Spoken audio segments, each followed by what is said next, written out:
Wonderful. Well, let's get started. Hello everybody. I'm Sara Wilson, and welcome to these breakthrough hypnotherapy sessions. And we do these every Monday. So we have a lovely guest on, and we have a wonderful meditation, and it's a great way to start our Monday. So if you haven't been before, please come and join us on a Monday. And welcome everybody. And today I am joined with the amazing Elayne.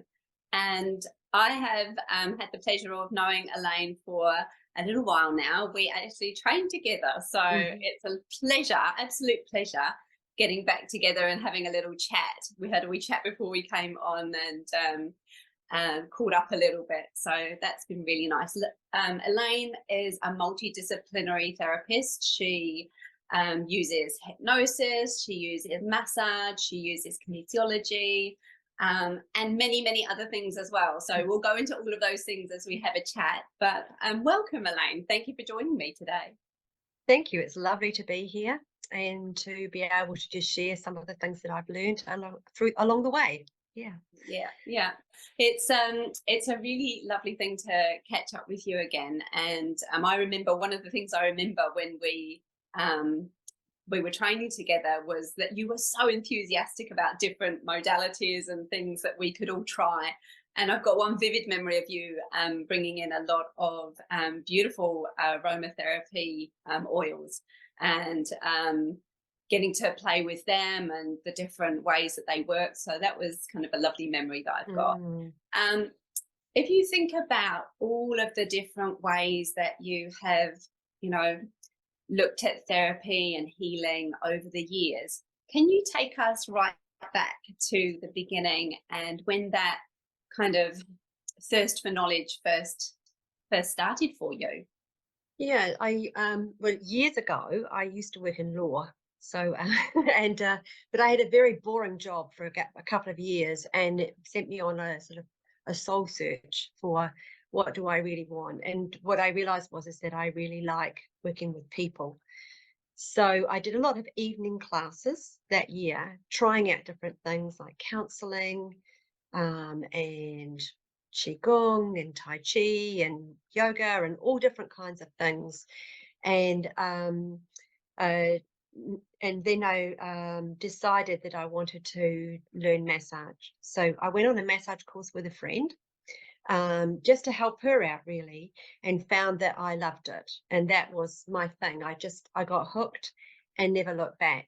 So I went on and got a diploma in aromatherapy, and did lots and lots of short courses and all kinds of different topics like kinesiology, like you were saying. And if some people don't know what kinesiology is, can you just give us a little kind of explanation of it? Yeah, so it's about movement in the body and ways to release contractions is probably the simplest way to put it. It's based a lot on Chinese medicine, and the meridians, the organs, the flow of energy through the body. There's lots of muscle testing. Because I was thinking the muscle testing is quite linked to ideomotor signaling, which is when we may lift up a finger or move a head during a hypnotherapy session to get messages from our subconscious mind. So kind of along those lines. Along those lines. And I ended up learning some body talk as well. Not a lot, but I did like a couple of levels, and I ended up finding that if I combined body talk with kinesiology, it was a much quicker way to get to what's going on. So I just used to do a kind of a muscle testing on the finger on a person, and I still use it quite a bit with people. Even if I get I'm quite intuitive, so if I get a hunch, I'll check on their body that what my hunch is correct, and then I'll ask them. So, and it's so fast they don't think about it, it's just coming from the body. And of course, we're always linked with the other person energetically. So we're always getting the feedback from them, from my point of view anyway, in my world. That's how it works for me. Yeah. So then I went on and did, so I did a lot of massage through the years. So I've been running my own business for more than 25 years now. But when I went through menopause, my hands got very, very sore, my hands and feet. And I thought I was going to have to stop massaging because they were so painful. And that's when I decided to take up hypnotherapy. And my friend Annie Short was already learning it with Ed. And she taught me to one of his weekend courses. And it was really crazy because I was going through a spell also because of menopause, not sleeping well. So I was very, very tired. And the night we had to drive to Christchurch from Nelson. And the night we got there, we slept in bunk beds. And every time she moved, I woke up. Every time I moved, she woke up. So we went to his class and we were both like super tired. And Ed must have just tuned in on that because every time he did a mini hypnosis with us, he'd say at the end, and you are going to come out of your hypnosis feeling like you've slept for hours and you've been massaged and all over. And like normally in those courses, I'd be falling asleep and I was expecting to sleep a lot of his class. And I felt amazing. I felt so incredible that, I was sold. I was really sold. It's But amazing, isn't it? Just that yeah, flick of the switch in the yeah, mind and everything amazing. changes. It does. Yeah. So, but the amazing thing was that when all the way home, we drove along the Kaikoura Coast Road, we couldn't stop talking about things we could do with hypnotherapy. And so Annie dropped me off at home and we said we'd meet in a week and we'd make a plan. Anyway, I made my plan and it blew my circuits and I just freaked out and shut down. So she Your turned up plan at too my, big, was it? yeah, it was too big. And I'm a great planner, I love it. So she turned up at my house that a week later and I said, I'm just can't think of anything and I don't know what I'm doing. And she said, let's do one of Ed's reverse hypnosises. And it was amazing. So can I tell you that story? Yes, Because please tell it's me about something that.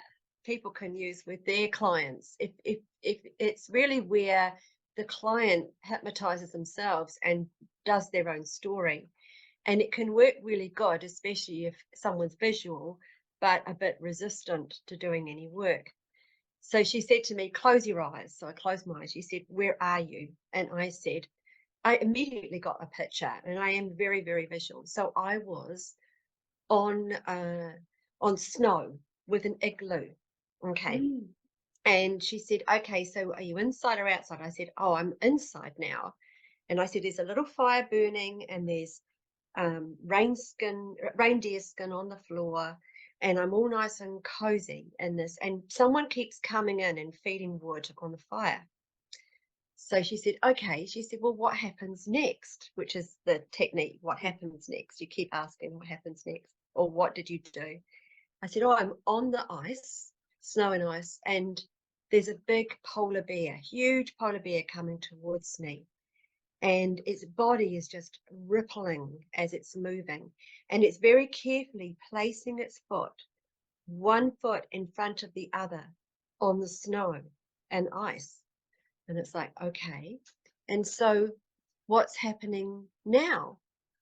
So I said, well, now the polar bear and I are, we're by a stream and we're watching all the salmon swimming upstream. And it was like, she said, well, tell me more about that. And I said, well, they love the feel of the resistance of the water and they love to get into the eddies and just rest, but they love to feel how strong they are. So she said, well, okay, so what happens now? And I said, I'm sitting on the top of a mountain, and we've got a mountain near us in Nelson called Mount Arthur, and you can see it across the bay, and it's a lot of tussocks. And I said, I'm a little monk, and I'm sitting up there. There's still a little bit of snow on the ground. I've got my little orange monk outfit on. I'm sitting on my mat, and I'm meditating, and I've got this connection with above me and below me. And I said, and I'm getting inspiration from source and I'm grounding it. And there's all these people coming to me with silver platters and they're giving me everything I need to support me in what I want to do. And so I came out of that hypnosis session, and she said, well, can you move ahead now? And I said, yeah. She said, are you afraid? No.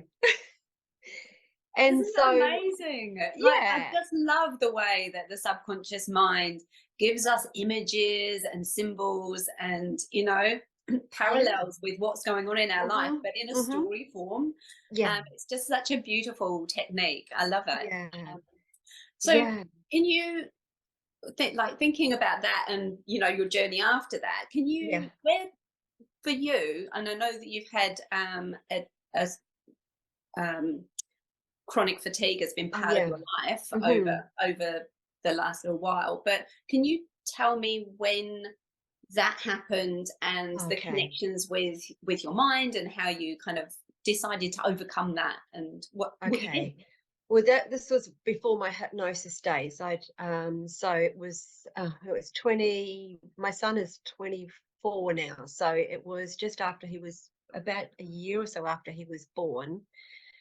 Um, I stopped breastfeeding him, and I was chronically tired, Mm, and I thought I should be getting better, but I didn't get better. And I suspect that I got chronic fatigue because I got some kind of either glandular fever or some flu. And I got that when I was carrying, Trevor is the name of my son. mm, I got it then, but I never really recovered. And so when I stopped breastfeeding, I was very, very tired still. So a friend of mine came and did a reflexology session on my feet. And she said, oh, Elayne, she said, your organs are really down in energy. She said, there's a lot going on. You need to go and see a naturopath. So I went to the naturopath, and she said, yep, you've got chronic fatigue. mhm, And I mean, she's not a doctor, but that was her diagnosis. And it's certainly all the symptoms look that way to us. So there was an interesting process with that. She did a lot of work. First of all, my digestion was very poor. So we worked with all the organs first because I didn't have any energy to work on anything emotional. I was just needed to sleep. mm, So she sorted out my stomach first. So I had to, like get off of wheat and sugar and have organic food for a while. And then she worked on my liver, which was where I think the chronic fatigue was sitting, because I mm, pretty sure I had the Epstein-Barr virus. Um, so we worked with the liver, then we worked with the hormones, and I started to have more energy after about 9 months. mm, But one of the things I did, which is in the recording that I put in my email, is that I took a big piece of paper out and I wrote all the things that I had that was wrong with me. There was plenty, and I had a lot of personal stuff going on too. And then I looked at it and I thought, how long is that going to take me to get better? And instead of saying, 3 months, I said 2 years. mm, And then gradually I went to, I don't know, 4 or 5 different therapists over that time and started crossing them off the list. And I realized, I think the biggest change for me was I realized it takes as much energy to focus on being sick as it does to focus on being well. mm. So whenever I felt even a little bit better, I would always celebrate it. And I kept imagining myself being well, and I didn't focus on being sick. And I slept a lot. I did go to work, so I wasn't as sick as some people, but every day I'd come home from work, I'd have a sleep for half an hour to an hour. Mm, And then I used to go to bed early at night and then just watch my diet. But the mm, other thing that was going on was I didn't realize, but I went to a therapist, and I had a lot of hidden anger. mm, And I think that's probably why I do work with people with anger management now with hypnosis. But anger is like, for me, it was like if you imagine a rubbish bin full of rubbish. I had stuffed the lid down really hard. And of course, I always wanted to get out. So it took all my energy to keep it down.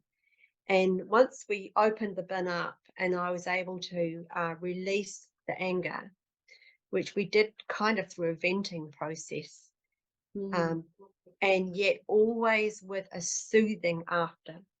So when I work with my clients and we do any venting, I always do like havening after. Yes. And soothing them and making sure that they complete the whole process and not have it like not quite finished, because I think the body needs to get into a different space to move into a more positive space after venting. So we did this process together, and that 3 or 4 times, but from that point onwards my healing accelerated really quickly because I didn't have this backlog of emotions. Yeah. And so like when you're working with people who have anger now or have suppressed emotions, what's your favorite I guess technique or tool that you would use? Yeah. Well, first of all, you have to make them realize that they are not their anger. So I always do parts, and instead of making the anger, When you say, because we might have people some new people. who have done the course or people on the course Okay. have never like Right. heard of anything to do with hypnotherapy, so Yeah. have to go down to basics. Okay. So with parts, we have different parts that run our being. So like for me, I'm a mum, so I've got a mother part, and when my son comes to see me, I've got mother hat on. So I'm thinking about, does he need feeding? Does he need any emotional support from me? Does he want to play games with me? That's one part of me. And then I've got another part who's, say, the massage therapist. So then I'm assessing the body, and what else am I doing? I'm making sure that I'm touching the person appropriately. So that's another part. And then let's say if I was in a car accident, for example, then another part of me would deal with the car accident. It would be the part of me that checks my body's all right, checks everyone else is all right, phones the police, calls the insurance company. So, or if I was driving a car, there would be a part that drives the car on autopilot. And so it's all had that basically experience, yeah. So it's like a program that we call up for certain situations, and it builds up experience over time. So with anger, there's a part of us that's running the anger program, and the biggest thing is to not make it bad. The anger is trying to protect us, usually trying to protect us, because we've usually got boundaries that have been breached. And they might have been breached when we were a child, or as we've got older, there's some breaching going on, that we don't always know how to set our boundaries either. So there's quite often a boundary issue with anger. So I always talk to that part first, because I need to get it on board with the process. And I usually get them to feel where the anger is in their body, describe the color, the shape, the sound, the sensation, doing all the NLP, what do you call it? modalities, yeah. Yeah. It's And like what things feel like, what they look like, what they taste, sound like. yeah. So we can give a feeling form, if you Form, like. So that's right. if you could see the anger, what would it kind of look Yeah, like? When exactly. I'm working with people like that, it doesn't really matter what they say, it's whatever they feel. So Yeah. we might think of anger as a red blob, but they might think of Mm. it as a purple waterfall. It doesn't matter. Yeah. Well, one of my clients actually gave it a name, and Yep. we took it right out of his body and put it beside us, and I just found, like, something that I think I got him to choose something in the room that represented this being, this aspect of him. And we put a perspex screen between him and it so it wouldn't jump back in his body. And then we started to get to know it and speak to it. And we did a bit of chair swapping as well. But of course, it's very trance-like, isn't it? When they're doing that, they're really in the zone, and it's a lot of talk hypnosis rather than, you're in a, conked out kind of trancey sort of thing.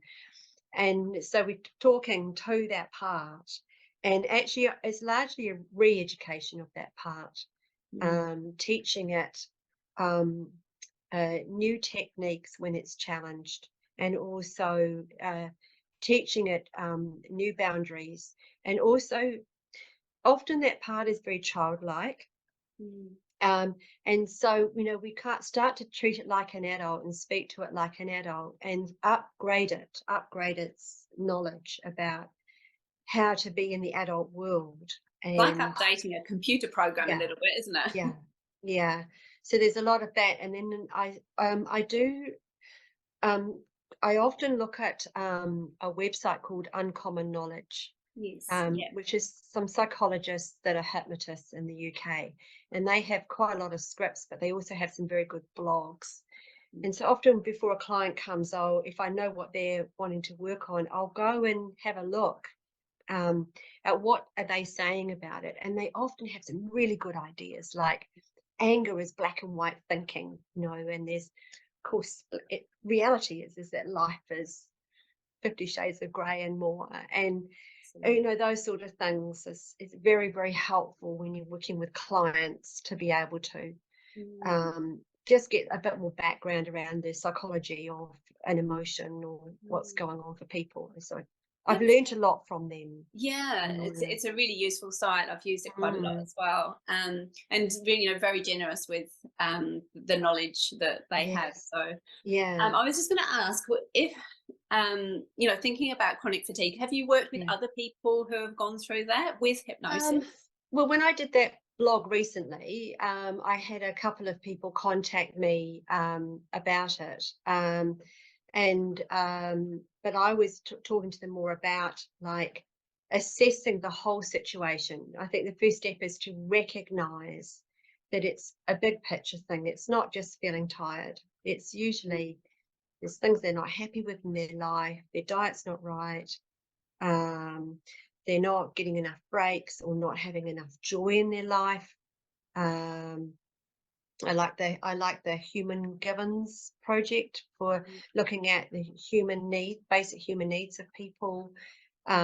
So far, the people I've worked with, it's been more on that level. Mm. And I haven't done any hypnosis with people with chronic fatigue. If Um, you were to go back and do a hypnosis session with yourself at that yes, time, yes. um, what do you think the results would have been? I think it would have been a quicker process, especially in terms of being able to use hypnosis to boost the immune system. Yes. Um, Tell us and more about that. Like, what are your thoughts about like boosting our immune system with hypnosis? oh, I think it's very, very powerful. It's really amazing to do it. When I work with people with with COVID, long COVID, it's funny because they often don't want to go into hypnosis. So it's usually a talking session, Hmm. but I start talking to that again, the part that's running the program and the immune system. Um, and that can really be very helpful for them. They can make some big changes through that. And it's interesting because people with COVID, long COVID, um, they often like their feet massaged, their stomach massaged, and they love Reiki. So, and in the Reiki, I do a lot of hypnosis, Yes, yeah. combining the two things Such together a is beautiful powerful. thing to combine, isn't it? Yeah, I yeah, often do that as well, but yeah, yeah. having And the extra energy intuition.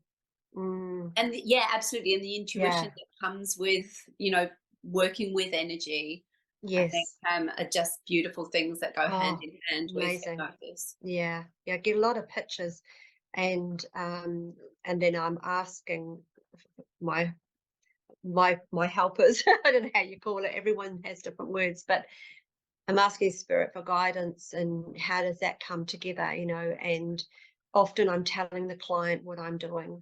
Um, that can be really helpful for them and they engage in what's going on. And I have to change it for every person because different people have different beliefs. Yeah. But that can be really helpful. That combining the hypnosis with Reiki is very, very powerful way of working with people. Yeah, I agree. Yeah, So you combine yeah, it with Reiki, you combine it with massage and yeah, kinesiology. What yeah. other things do you have up your sleeves? Oh, well, that's the main thing. Mainly, I get a lot of people come for Reiki, and I do a lot of hypnosis with that. And the massage. They're the two main things that I do. Mm. Well, I do hypnosis, Reiki, and massage. They're my core business. And I do a bit of body talk, but um, mainly body talk is a little bit different. You're aligning systems and things, so Mm. it works in a slightly different way. So Yeah, yeah, absolutely. For yeah. you, and if you were to, be talking to somebody about massage and hypnotherapy, what how would you describe how they fit together for you and your business, and what the benefits are for doing them both at the same time? Well, often the client normally knows I do hypnotherapy because they've seen it on my website, and um, some massage I can't do with I can't no some hypnosis I can't do with massage because I need to be watching them. Mm. But other hypnosises I can do with them. So, for example, if I have someone that comes in the room for massage and they're really, really stressed, I'll start massaging them, and then their body is like this, Holding like the tension. Yeah. tension in there, and nothing's really happening. And you know that actually they're disassociated. They're not even in the room, and so there's no connection. So even the massage won't really go in very much when they're like that. So I have to think quite quickly, what am I going to do? What am I going to do? So um, one of the ways I'll do that is I'll actually rock their body, because that's when they become aware that they're actually tense. And I'll also, or I'll say to them, now I know you've been telling me about all the stresses and strains. What I'd like you to do is put them in a basket. So this is the hypnosis. Put them in a basket and just put them outside the door. And depending on what they believe in, because normally a lot of my clients have been seeing me for a long time. So if I'll say, put an angel with them and ask the angel to start sorting through that pile and doing whatever it can with it, or put a beautiful light around it. And if you want to pick it up when you leave, that's fine, but you might just forget about it too. So making the suggestion of letting it go is Mm. a really good technique. And the other technique is that if somebody is not relaxing and unwinding, is I'll find something that they have an interest in. So I had a guy who liked windsurfing, Mm. and he just was not relaxing. So I said, would you like to do a little journey with me? So I didn't even particularly say hypnosis. I said, because I know that you like windsurfing, and I think it'd be really good for you to take your mind off things by thinking of something else. And he says, oh, yeah, yeah. And I like boogie boarding, so I know a bit about the sea and the waves. I don't know how to windsurf, but it doesn't really matter, because you can kind of use a bit of that ed thing, like what happens next, but we start off Keeping with it kind of content free so that they yeah, can fill in the yeah, gaps. It's like kind yeah, of giving someone a colouring page that's got the outlines, but they put in their own colours. yeah. And so you get them, set the board up, what do you need to do? And they'll tell you what they're doing, and you're still massaging away, and they're already relaxing. We can start feeling it under your hands. And then you say to them, okay, so get on the water and just get the right amount of wind on the water. And I want you to lean back, lean into it and feel the wind in the sails, and feel the water, and hear the sound of the water as it, because I think it makes a bit of a noise underneath. So hear the sound. And now when you make the water really glassy, so you start changing and so you can go faster, and it's super smooth, and it's that beautiful color blue, and they just make all of that up as they go along. And I just want you to feel the freedom. So that's the word I'm trying to get them to, is this freedom and all this space around you. And now you can take a big breath with me. So it's like a, I'm free and there's nothing there, just me. I'm really interested to know how many people on this call took a deep breath right then, because I did. Yeah. Interesting. So Lovely. yeah, Yeah, but and I then think, when you connect with someone with their passion, with something that they love, yeah, instantly their body relaxes because yeah, they're just in a different place. They take themselves no, to yeah. their joyful place. Yeah. And you can't hold two things at once, can No. you? You can't Mm. hold one set of thoughts with another set of thoughts, but you can Absolutely. deal And with some of the that's the same thoughts. with pain as well. Like, Yeah. often we focus so much on the pain and we're thinking about it, but Yeah. when we take our thoughts somewhere else, it's like we get Mm-hmm. a little break from the pain. Mm-hmm. And then when we Mm-hmm. come back, we're like, oh, I forgot about you, and oh, I'm going to think Yeah. about you again, and now I'm going to bring you back into my body. Yes. That's what we need to learn not to do. Yes, you can leave that all behind now. Right. Oh, well, would you be able just to take us through a little hypno meditation of your Yeah. choosing, whatever you'd like to do, Yes. to set us up for this Monday morning, the week to come? Okay. Up to Well, you. You just go freestyling. okay. Well, this is one that I use with a man who had a lot of family issues. And he was very, very distressed when he came in the room, very wound up. I was massaging him at the same time. And he'd had there's a death in the family. And then with all the grief, people were acting out. And it was quite a mess. And so, and he worked in the forestry industry. So I tuned in with what was going on for him. So this is the kind of hypnosis I did for him as I'm massaging him. So I want you to imagine that you are in the forest and um, you're walking through a forest and you get to a medium-sized stream and it's all blocked up. Oh, there are bits of wood, there's mucky stuff in there, there's great big logs across there, and it's really dammed that whole river up. And there's only a tiny trickle coming out one side. And on the other side, it's deep, it's murky, it's muddy, and it's all blocked up. And what I'd like you to do is to begin to start to think about clearing that dam. And I don't know how you're going to do it. Maybe you're going to start to get a digger truck with some claws that's going to start taking off the great big pieces of wood. And you can drag them off the top of that dam and pull them away. And they can even go in the water as well and pull out the huge big logs and put them on the side of the river to dry out in the sun, because I think we'll be able to use them later. And get a big pile of wood, like a stack of wood there, drying in the sun.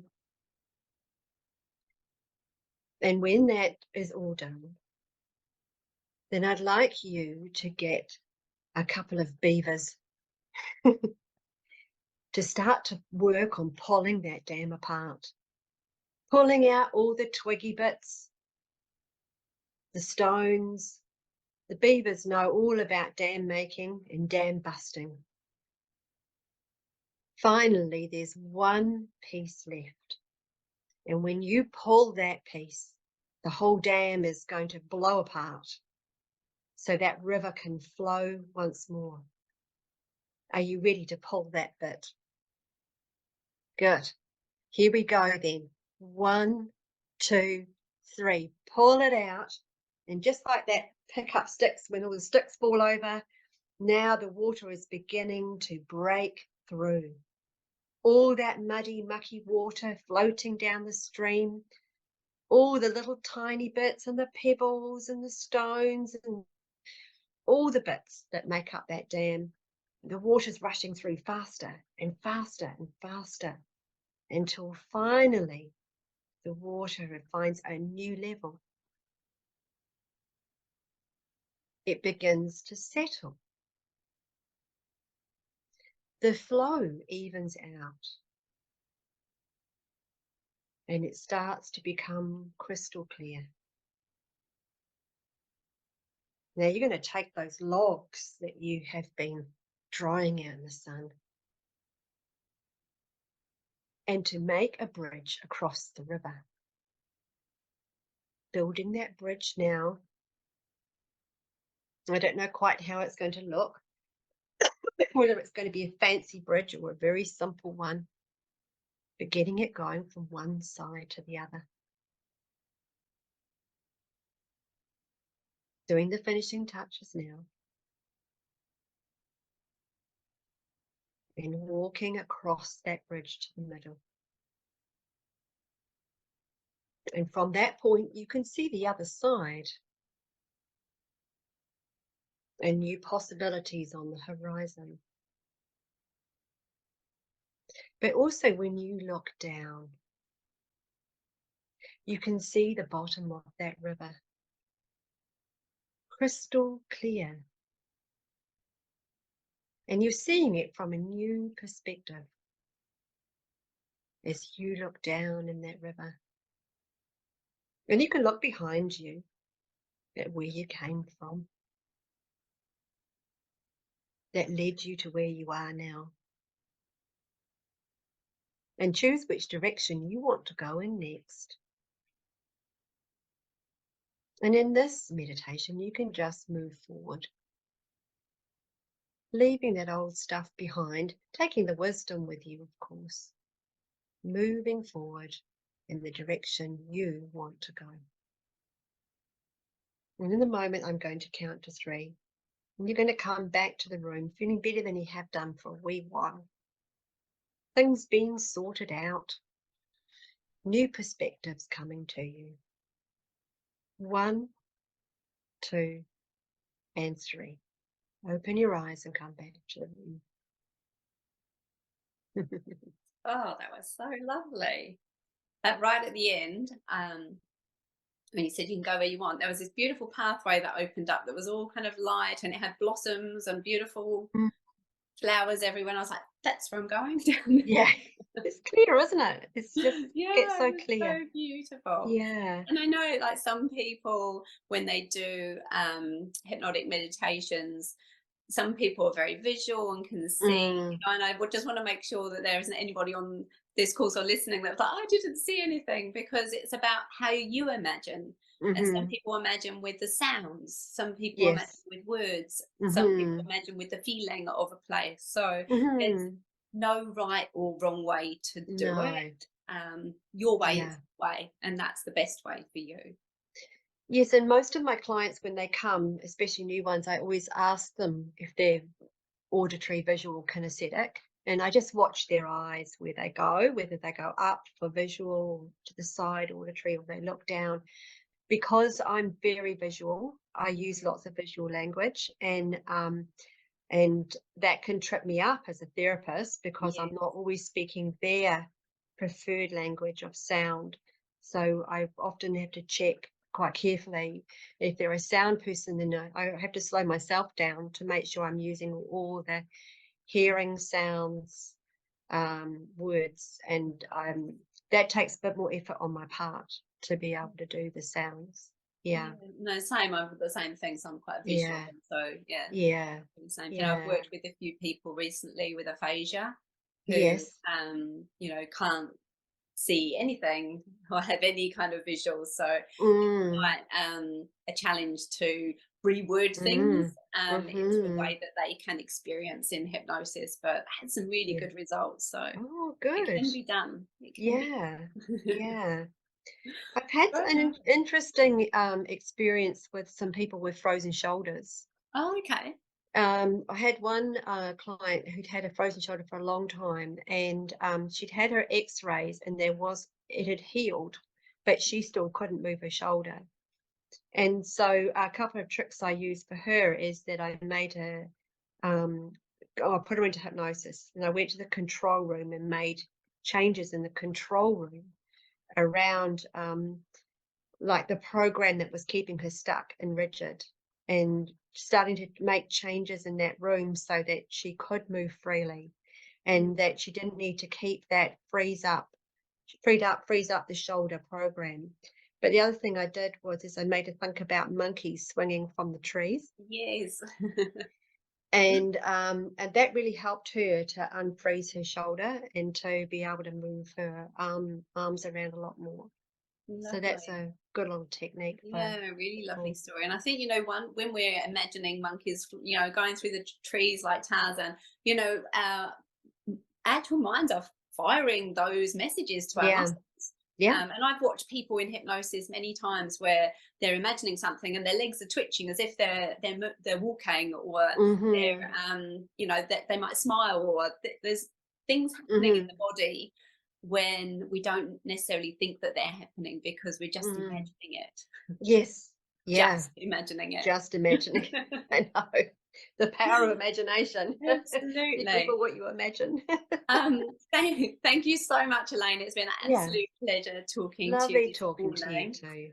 If you have a few minutes and people have questions, I'm just going to open up the floor and just see if anybody would like to ask a question. I know that you've got a wealth of experience around combining hypnotherapy with other modalities. So if anybody does want to ask a question, feel free to unmute yourself and say hello. Sometimes we do and sometimes we don't.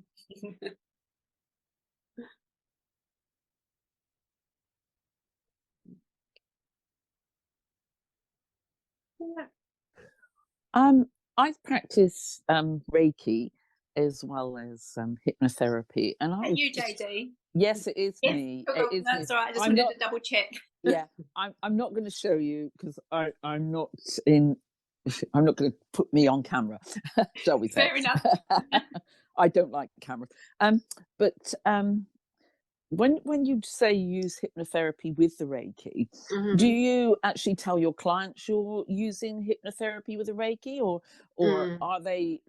are they sat, or do you lie them on the couch and do your Reiki over them, and then get them in that nice calm energy state as you move your hands over them? Yeah, it really depends from client to client, but Mm, everyone knows that I'm a hypnotherapist, mm, and hmm, they usually are coming for like a healing Reiki session. So they already know it's going to be combined. And when I do Reiki, um,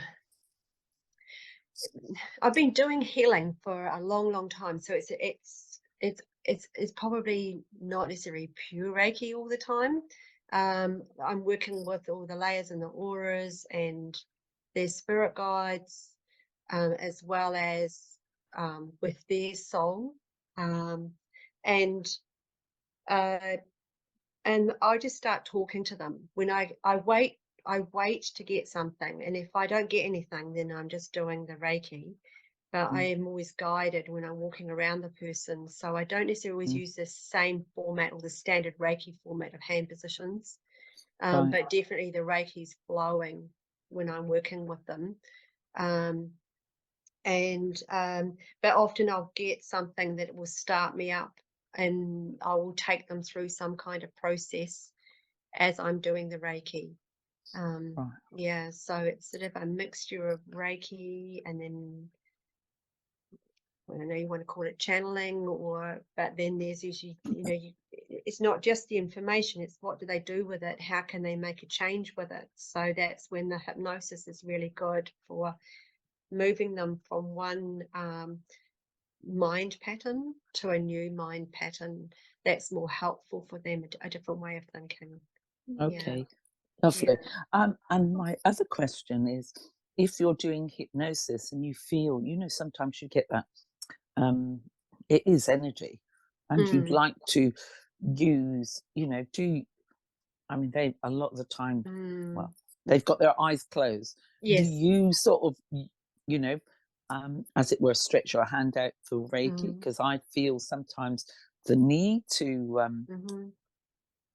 Yeah, do I that, do. but I don't do it because I'm No. thinking, if they suddenly open their eyes and I'm sort of, they'll go, No, "Oh, what's I going on do. here?" Yeah, I do. Definitely,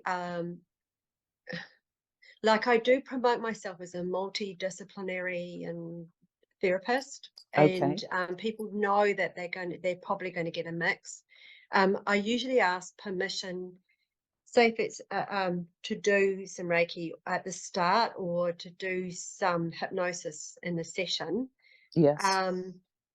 But yeah, I'm often energy is going through, and I can always feel when I hit the sweet spot in the hypnosis, because you get that energetic lift in the body, and I know that I'm there. And I really, when I feel that energy rising, like it's rising now, I don't know if other people in the group can feel it, but you probably can if you're online with us. There's this expansion and tingles. Then sometimes I'll say, I'm just going to wait for a minute because your body is processing this energy. And they go, oh yeah, I can feel it. Yeah. I can feel it. So I guess another yeah. good thing as well is to, you know, if you are offering lots of different things, to have it in your form and just say, are you open to this, and this? Because this is something that may happen in the session, because I'll use whatever I feel is the best for you in that moment. Yeah. That's a good idea, Sarah. Thank you. Yeah, that's a very good idea. I You're never thought of that. I think I've only ever had one. So when I do massage clients, I tell them where I'm going to massage, and then I say at the end I'll do some Reiki. Can I have your permission? And they'll go. I don't think I've ever had one person in 25 years say no, thank you. Okay. And if that's the case, that's absolutely fine. I just don't do it for them. But my Reiki's on and off a lot of the time, even when I'm just doing regular massage. It's flowing through when they need it. I feel my hands get warmer and you sense to stay somewhere for a while. So yeah. Thank you. Thank you very much. That's solved a problem for me. Thank you, Josie. What a lovely question. That was really good. I think it helped everybody as well on the call, because I think we've all had those times, you know, if you do work with energy or other things as well, we think, oh, you know, you're in the middle of the hypnosis and you're like, oh, you just need some energy. And the other thing I will do, because I'm a massage therapist, because as I said, many of my clients first come for massage. They're used to me touching them. So when I do hypnosis with people, because I'm a touchy person, I'll actually say, most hypnotists don't touch their clients, but it's likely that I will. And is this okay with you? So I just preempt it by getting permission first. And if anyone does the Carl Smith, what does he call it now? Carl Smith, the one where he does the clearing. Kinetic shift. Kinetic shift. I know that some of you won't know about this, but it's if you get a chance, or you maybe it's taught through it's do something now. Similar. Yeah. When it's often when they're letting things go, I'll actually touch them and sweep it through their body. So I'm actually coming right down across their body. I mean, I don't touch their breasts or anything, but I'm down the sides and I'm sweeping away, and that gets them much more in that letting go feeling, and can be very helpful for them, especially if they're kinesthetic people, then to feel things moving is good. Yeah. Wonderful. Thank you so much, Elayne. It has been an absolute pleasure. I've really enjoyed catching up with you again as well. We need to catch up in person one time. Yeah. And thank you everyone else on the call. If you've got any other questions for Elayne, feel free to send them through to me or ask on the Facebook page, and I'll make sure that she gets those questions. Lovely. Have a wonderful rest of your day and rest of your week, and we'll see you again next week. Okay. Thanks, Elayne. Take care. Bye, everyone. I hope you enjoyed that video. If you'd like to learn more about professional hypnotherapy training so you can start an exciting new journey and learn about the fascinating power of the subconscious mind, click on the link below or go to hypnotherapy-training.co.nz/transformation.